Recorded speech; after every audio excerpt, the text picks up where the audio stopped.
मौला हुसैन हर अज़ादार मोमिन के करबला जी ज़ियारत नसीब फरमाए। करबला भी नो हिकिड़ो मकाम को मौला हुसैन जी बिल्कुल करीब तरीन मकाम है जेके तिलह ज़ैनबिया तिलह ज़ैनबिया वो मकाम जे तक भेड़ पंहिंजे भाउ खे 70 कदम ते शहीद थींदे ॾिठो। अकाज़ादी खैमन मां निकिरी तिलह ज़ैनबिया जेका जगह है जिथे साइण ज़मीन खे जी हुकुम ॾिनो आहे त ज़मीन मथे थी पंहिंजे भाउ खे शहीद थींदे ॾिसां। हिकिड़ो भेड़ पंहिंजे भाउ खे शहीद थींदे ॾिसे ऐं छा फरमाए रही आहे अकाज़ादी, मुझी हसरत हुई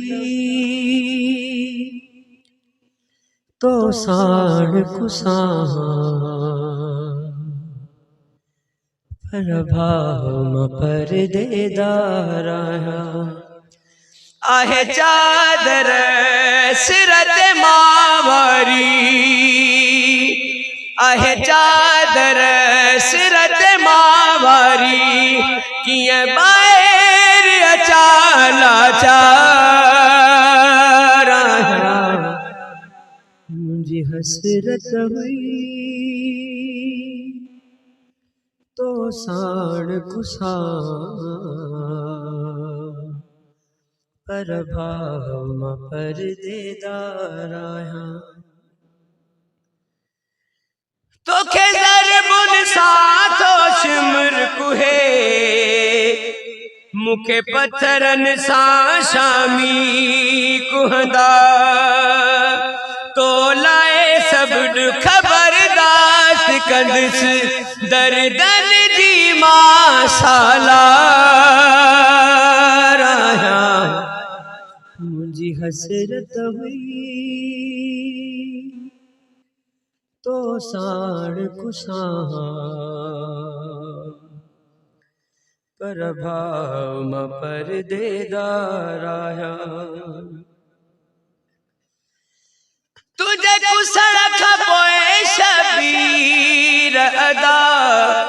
तुझा कातिल कैद कंदा मुखे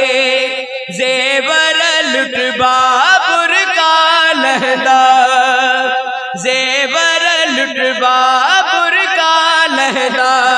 सब दुख सद से तैयार आया मुझे हसरत हुई तो साण कुसा पर भाव म परदेदार आया तू जंगल के भाव आबाद कंदे वनी दुश्मन शहर वसाई दसमा तो के शामन खामन राई दसभा माधी है दरे करार आया मुझे हसरत हुई तो साण कुसा पर भाव म परदेदार आया मुँह जख्म गणा शबीर तुझा तू गण जा जख्म बाजार में दरबार में भेड़ खे वञण तॾे दरबार में भेड़ खे वञण तॾे उते ज़ाल मलाए तलवार मुझी हसरत हुई तो साण कुसा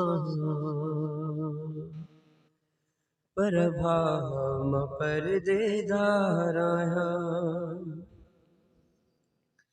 मुझी हसरत हुई तो साण कुसा पर भाव म परदेदार आया अफजल बकिया